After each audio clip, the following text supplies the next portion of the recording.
Good afternoon, Saitlanders. How are you? We hope that you're well. Have I got things under control here? I'm never sure because the technical stuff, man. The technical stuff is not my forte at all.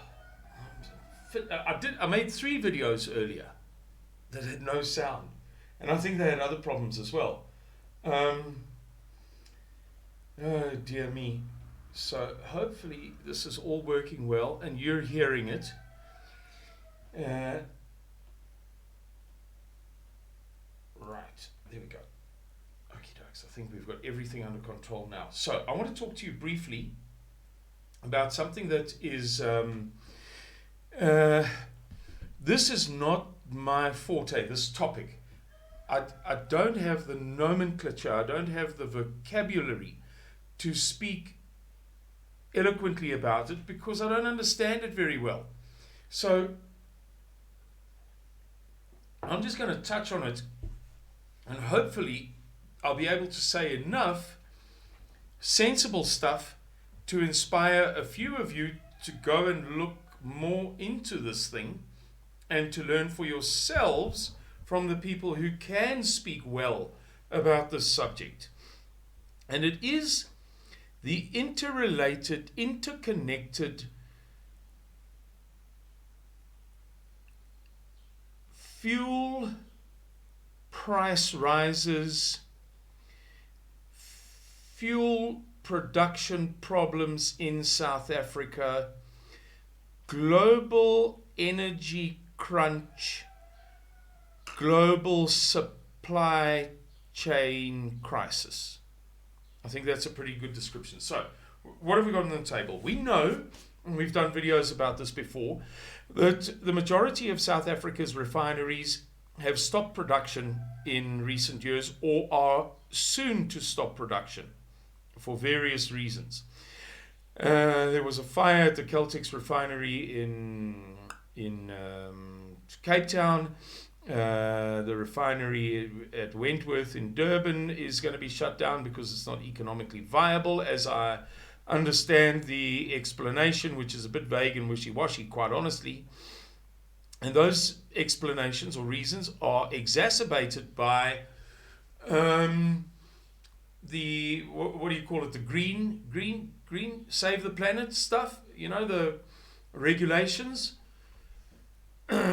Sustainable, whatever it's called, green regulations. So many parts per million, this, that, the next thing. Sulfur, emissions, standards, what. Right. We also know that a global fuel price rise is going to cascade into the South African market in the next month or so. Some people are saying as soon as the end of October, which is in 10 days' time, there will be an announcement of potentially the biggest fuel price rise in South Africa ever. That's speculation. I'm not saying that that's the case, but I read one article in which the person, an industry insider, a specialist, somebody who knows what they're talking about, said that it could be the biggest fuel price rise in South Africa ever. Whether he's talking purely in absolute terms or in percentage terms, relative terms, I don't know. And obviously there could be a manifest difference between the two.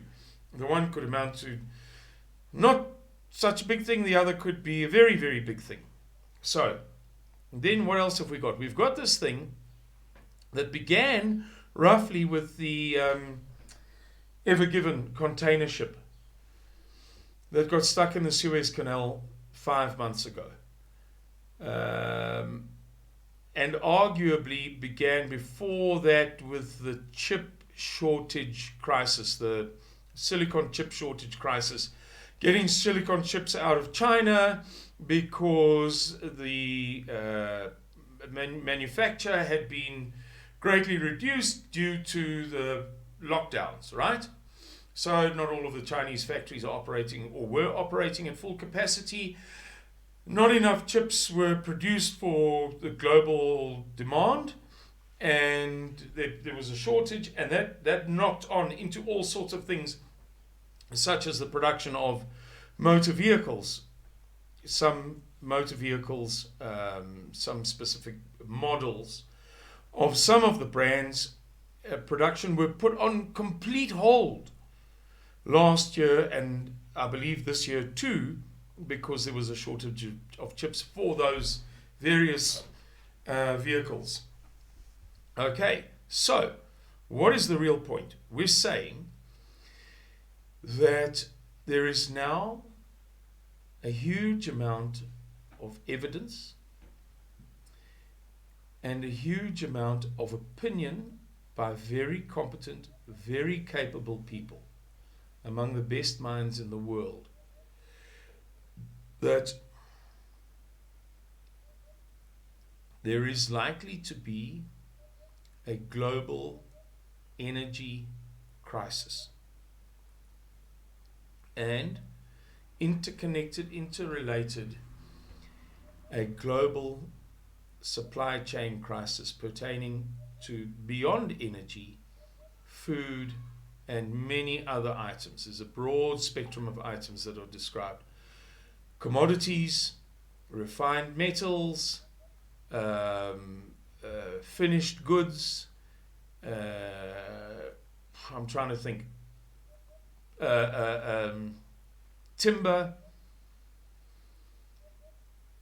other housing materials, or do-it-yourself materials, or building materials, or construction materials, whatever's the correct term. And in South Africa, we have reason for concern about fuel production and supply and the cost of fuel. This video is not intended to create hysteria. This video is not intended to engender some kind of overreaction. Far from it. All that this video is intended to do is to say, we are laymen on these themes and topics. We are not qualified to give you an expert's opinion, but we are entitled to regurgitate or to echo the opinions of many of the world's leading specialists in these fields, and South Africa's leading specialists, to say to you, these interrelated, interconnected things, shortages, higher prices, doing without, etc., appear to pose a threat to our immediate and near-term futures. And we advise you, Saitlanders and non-Saitlanders alike, please keep your eye on this ball. It could, if it turns out to be as bad as some people say that it might, it could turn into a manifest threat during a period of history which is already quite a threat to the lives, livelihoods, health and welfare of all of us.